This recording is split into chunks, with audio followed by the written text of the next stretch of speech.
നിങ്ങളുടെ favourite shows ഇനി ഒരിക്കലും മിസ്സാവില്ല. ഇപ്പോൾ C5 കാണും നിങ്ങളുടെ ഫേവറേറ്റ് ഷോ തികച്ചും സൗജന്യമായി. എന്തോ കള്ളത്തരമുണ്ടല്ലോ. ഇതാരോ ഭക്ഷണം കഴിച്ച പ്ലേറ്റ് പോലെയുണ്ടല്ലോ.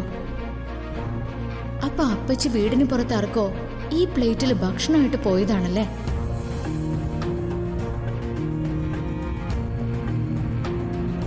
ആ ജാക്കിയെ പോലീസ് പിടിക്കുമായിരുന്നു. പക്ഷേ ജാക്കിയെ പർദ്ദയിട്ട ഒരു സ്ത്രീ വന്ന് രക്ഷിച്ചു. അയ്യോ, ഇനിയിപ്പോ എന്ത് ചെയ്യും? ജാക്കി ഏത് നിമിഷവും ലച്ചുവിന്റെ അടുത്തെത്തും. ലച്ചുവും സഞ്ജുവും സൂക്ഷിക്കണം. പർദ്ദ വേഷത്തിൽ അവിടെ വന്ന് ജാക്കിയെ രക്ഷിച്ചത് കവിത തന്നെയാ. അക്കാര്യത്തിൽ ഒരു സംശയവുമില്ല. ജാക്കിയെ പോലീസ് ചോദ്യം ചെയ്ത ആ കൊലക്കുറ്റം കവിതയുടെ തലയിൽ വന്നു ചേരില്ലേ?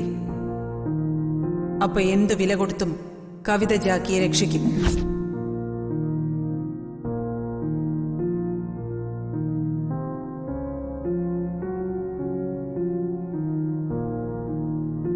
ഈശ്വര, ഇനി ആ ജാക്കിയെ ഇവിടെ എവിടെയെങ്കിലാണ് ഒളിപ്പിച്ചിരിക്കുന്നത്.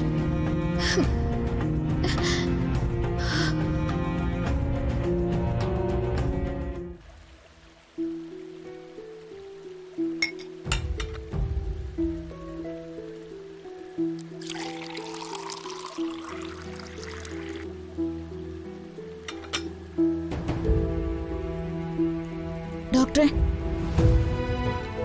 എന്താ ലച്ചു? അതെ, എനിക്കിപ്പോ ഒരു വലിയ ഡൗട്ട് തോന്നുക. ഡൗട്ടോ? എന്താ? കവിതപ്പച്ചി പതിവില്ലാതെ പുറത്തേക്ക് ഭക്ഷണം എടുത്തോണ്ട് പോയി. അങ്ങനെ പുറത്തേക്ക് ഭക്ഷണം എടുത്തോണ്ട് പോയത് എന്തിനാ? എനിക്കത് മനസ്സിലാവുന്നില്ല. ഇനിയും പുറത്തു കൊണ്ടുവച്ച് കഴിച്ചതാവോ? അവരുടെ നീക്കത്തിൽ എനിക്കെന്തോ ഒരു സംശയം. പോലീസിനെ വെട്ടിച്ച് നടക്കുന്ന ആ ജാക്കിയെ ഇവിടെ എവിടെയെങ്കിലും ഒളിപ്പിച്ചു വെച്ചതാണെങ്കിലോ?